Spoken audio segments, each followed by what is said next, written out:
menginap di kamar Raja Arab Penthouse Room, Rumah Sakit Mount Elizabeth Novena, Singapura.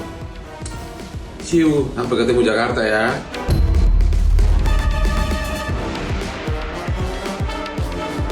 Saya prihatin.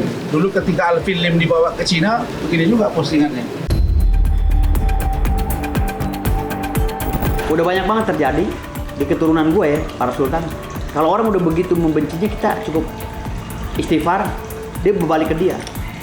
Untungnya nyawanya nggak kecabut. Kalau nyawanya kecabut, coba. Udah banyak loh yang nyawanya kecabut.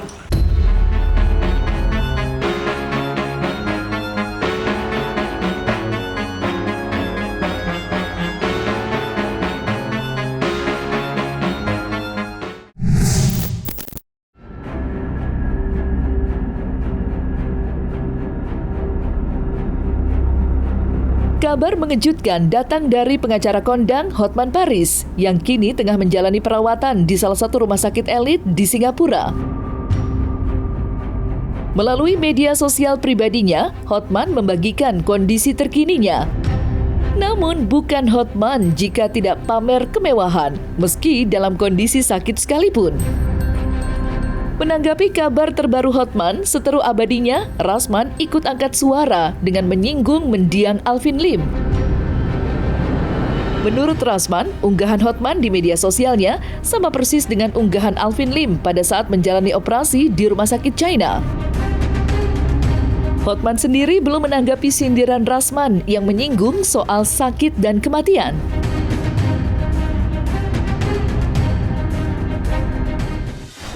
Menginap di kamar Raja Arab Penthouse Room, Rumah Sakit Mount Elizabeth Novena, Singapura.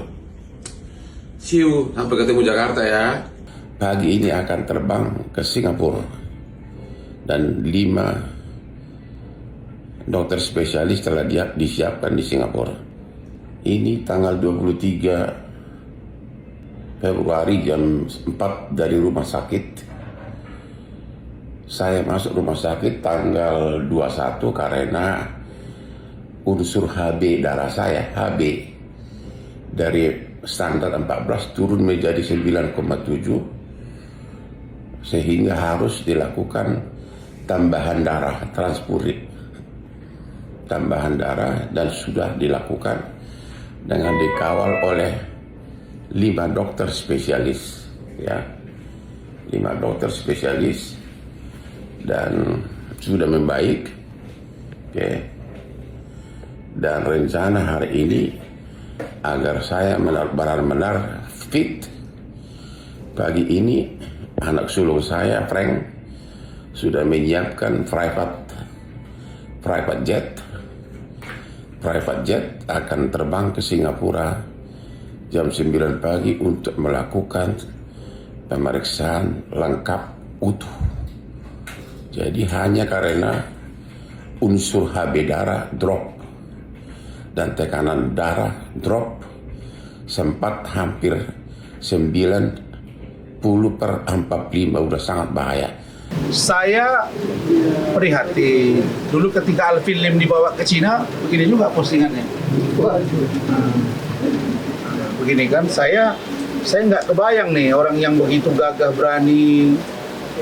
Terus ini dia tunjukin apa ini, limosin servis. Ya sudahlah, cuma satu yang pesan saya, kita sebagai manusia tidak boleh menolak tua. Tua itu kulit yang bening, keriput, oke? Pikiran yang fresh, kan mulai terganggu, kan ada sumbatan-sumbatan di jantung dan lain sebagainya. Jadi kalau kita sudah merasa diri tua, maka konsumsi makanan dijaga. Yang kedua, jangan perbanyak musuh. Yang ketiga, hilangkan dendam. Yang berikutnya, mendekatlah ke diri Tuhan. Ke Tuhan maksud saya, supaya ada bekal untuk mati. Karena syarat mati bukan sakit, syarat mati tidak tua, mati ya mati. Selalunya orang sakit berujung kesembuhan. Selalunya orang yang lebih tua duluan. Mungkin Tuhan sedang meminta dia istirahat. Udahlah. Tuhan tegur, Hotman, kau istirahat dulu. Pak Hotman, dengar ini. Ingat pasang 3 ring di jari. Ingat gula darah. Ingat fisik. Ingat HB yang turun. Ingat tensi yang sampai 40. Ya sudah, kalau udah begitu kondisi fisik, jangan berantem lagi. Karena kalau penyakit datang sekali, bisa 2 kali. Kalau orang udah pernah kena stroke, maka mendekati dan selalunya 2 kali. Kalau udah pernah drop, selalu bisa drop. Kalau tidak dirubah pola hidup. Contohnya jangan berantem lagi sama Rasman. Jangan berantem lagi sama Firdaus, sama kawan-kawan. Masa sudah anak saya lagi urus private jet. Saya mau berobat, HB saya 9, tensi 90/40. Anak saya dokter loh. Paham saya, ini bidan Bu Ade. Terus ada catatan rekam medik misalnya. Masih posisi napas kurang baik tuh. Masih ngomong lagi dikit. Saya akan ada di sana. Kita akan bertemu. Masih ada. Dalam hati saya, ya Allah. Kenapa ya? Kami tak pernah pikirkan Bapak untuk jahat, Pak Hotman. Dengarkan dirimu. Dengarkan hatimu. Dengarkan istrimu. Mukamu sudah pucat kemarin. Kertas jatuh di kiri, jatuh di depan, jatuh di kanan. Udahlah itu. Maka saya katakan, di balik usaha manusia dan kesombongan manusia, kalau Allah tegur dan permalukan, sebentar dipermalukan. Itu poin.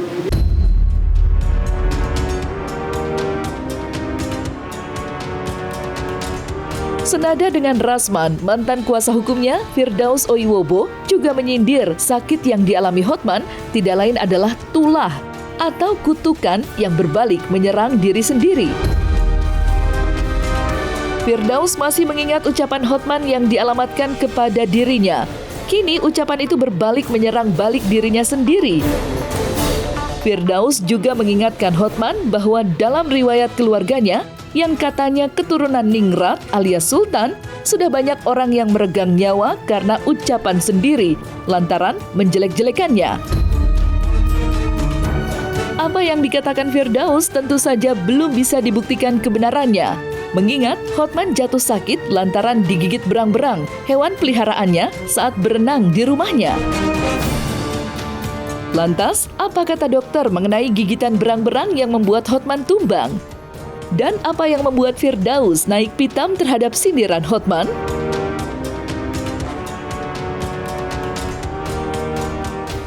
Kejadiannya berawal dari tanggal 8 pagi.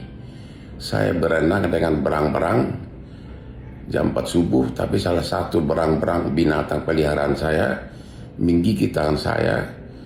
Kemudian saya berangkat injeksi tetanus. Kemudian terbang ke IKN Balikpapan, capek sekali perjalanan Balikpapan IKN 6 jam lebih. Pulang ke Jakarta hampir tiap hari syuting, bahkan ada 2 kali dari mulai. Akhirnya tanggal 20 Februari jam 5 subuh rapat banyak sampai kemudian pergi sidang dan drop. Gue udah nasihatin Bang Hotman, nggak usah lalu bahas masalah gue terus, masalah bahas gue masalah apa. Gue ini lagi bahas masalah batu bara, gitu, masalah tambang, gitu. Gue aja udah males, gue mau ngelupain itu. Masa sekelas lu pengacara internasional masih ngebahas itu? Kayaknya lo nyari panggung banget kan, gue bilang gitu. Akhirnya masih ngeyel kan, ternyata ada video terbaru kan. Dia nyuruh-nyuruh rumah sakit jiwa, nangkap-nangkap gue. Akhirnya dia masuk rumah sakit kan, ditangkap sama dokter. Gitu. Kan gue bilang, jelek-jelek begini gue kan cucuin Sultan. Pasti lu ada dam. Pasti lu ada dam. Gitu loh. Udah banyak banget terjadi di keturunan gue ya, para Sultan. Kalau orang udah begitu membencinya, kita cukup istighfar, dia berbalik ke dia.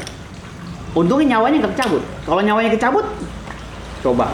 Udah banyak loh yang nyawanya kecabut. Udah banyak dari silsilah keturunan gue. Kalau orang udah lawan gitu, kita udah diem, lawan masih terus, kecabut nyawanya bisa. Udah banyak banget kejadian itu. Makanya gue selalu bilang, Bang Hotman udahlah. Bahaya jika kita atau manusia digigit berang-berang adalah suatu hewan mamalia yang biasanya di rawa-rawa ya, dapat berenang gitu kesana kemari. Nah, karena biasa hidup di alam bebas atau namanya hewan begitu ya, jadi resikonya ada apa? Satu, infeksi. Bisa infeksi bakteri, infeksi rabies, infeksi tetanus. Kemudian juga bahayanya adalah ketika dia menggigit, namanya hewan, ada taringnya, hewan mamalia, dia bisa melukai struktur di tubuh kita. Bisa dimulai dari kulit, otot, ligamen, sendi. Jadi berbagai macam jaringan tubuh kita ya bisa kena gitu. Dampaknya apa ya? Bisa berdarah, infeksi, luka. Iya, bagaimana kalau kita diserang hewan ya dampaknya ya bisa terjadi perlukaan yang menyebabkan kecacatan mungkin. Bahkan mungkin kalau misalnya perdarahannya di daerah kepala begitu, ya bisa meninggal karena perdarahan yang luar biasa. Itu bisa terjadi. Kalau misalnya hewan tersebut menyerang kita, kan ada taring, kemudian ada jari-jari yang ada kuku yang tajam. Kalau misalnya hanya luka kulit saja mungkin nggak ada masalah, atau mungkin hanya goresan saja gitu. Tapi kalau misalnya dia melukai mata, hidung, telinga, leher dicakar, tangan dicakar agak dalam, kasus yang terjadi pada berita Pak Hotman misalnya gitu ya, mungkin mengenai arteri atau pembuluh darah yang cukup besar, yang mana bisa terjadi penurunan HB drastis. Jadi darahnya keluar banyak sehingga HB itu turun drastis. Bisa terjadi gitu. Bahkan pada beberapa kasus, tadi saya baca laporan kasus bisa sampai mengancam nyawa begitu.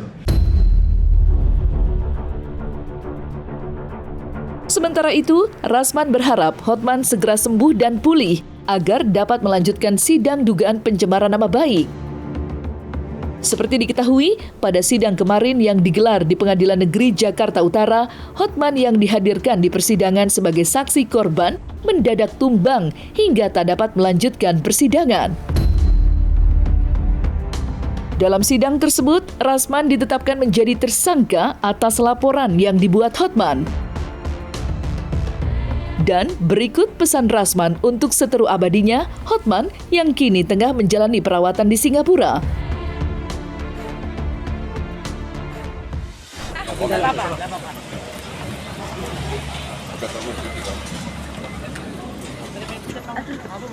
Sedikit aja Bang Hotman. Bang Hotman, tadi gimana Bang jalanan sidang Bang? Bang Hotman, apakah berjalan lancar Bang tadi di persidangan Bang? Tidak pernah kita dengar Pak Hotman ini sakit. Selalu sehat dan selalu bedak, diberesin, gua bertambah muda, gua baru cek, gua sehat. Nah, tiba-tiba dia berhadapan dengan Rasman yang dianggapnya musuh. Saya menganggap dia musuh.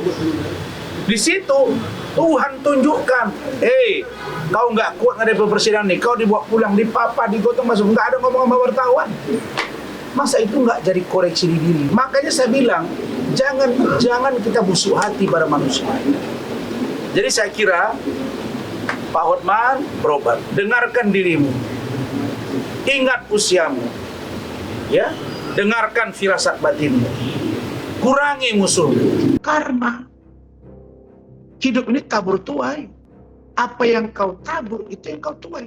Kau menabur angin, kau menuai badai. Kau tanam padi, pasti tumbuh padi. Kau tanam singkong, tumbuh singkong. Kau nggak mungkin tanam padi, tumbuh kelapa. Itu nothing. Dia umur 64. Suka begadang. Kemudian sudah dipasang 3 ring di jantung. Ya, kalau Hotman sudah memang gak kuat lagi buat tempur, ya menurut saya angkat bendera putih aja. Ya secara jujur ya, secara manusiawi kita prihatin. Dan saya jujur saja bersedih. Beliau sakit dan saya lihat dia dibopong ya. Kemudian tadi ada saya lihat di Instagramnya lagi diinfus ya. Mudah-mudahan beliau sehat. Karena sejatinya pertarungan Rasman dengan Hotman ini kan sudah masuk ke 35 bulan. Jadi 1 bulan lagi sudah 3 tahun. Februari 2022, sekarang Februari 2025, 3 tahun. Nah, jadi bagi saya perang berlarut ini adalah sebuah indikator bagaimana sesungguhnya antara Rasman dengan Hotman itu ya sekarang. Itu kelihatan saudara Hotman sudah tidak fokus. Dia sudah tidak fokus, kemudian dia menunjukkan semacam posisi mukanya pucat, kemudian kertas yang di depan dia sebelah kiri itu jatuh, kemudian kertas yang di depan dia langsung jatuh, kemudian kertas yang sebelah kanan jatuh. Praktis ada 1-2 yang lain itu nggak diambil gitu. Ya saya melihat memang ini orang sakit, apa orang stres atau apa. Jadi yang ditanya oleh Pak Reco itu nanti poinnya lain, terus jawabannya lain. Ditanya oleh Saudara Rahmat juga begitu. Nah, kita nggak tahu ya apa yang terjadi dengan beliau. Jadi kalau saya secara manusiawi, sekali lagi saya katakan bahwa dengan sakitnya Saudara Hotman, saya prihatin, saya doakan, semoga beliau sehat, dan kami bisa bersidang untuk tanggal 27 Februari 2025, hari Kamis mendatang. Dan itu akan banyak pertanyaan-pertanyaan yang akan kita pastikan ke dia.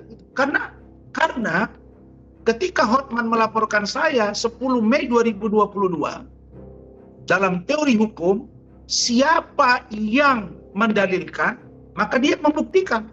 Siapa yang menuduh, dia harus membuktikan. Sesama kita sebagai manusia, ada yang sakit, kita doakan dia sehat. Karena sakit itu ada 2 pilihannya.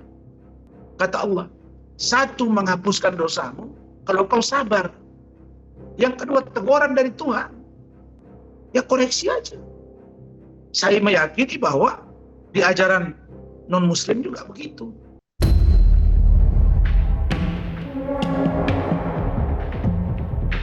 Nah, selesai sudah Cumi Lovers. Jangan lupa untuk like, subscribe, dan juga share channel YouTube Cumi Cumi.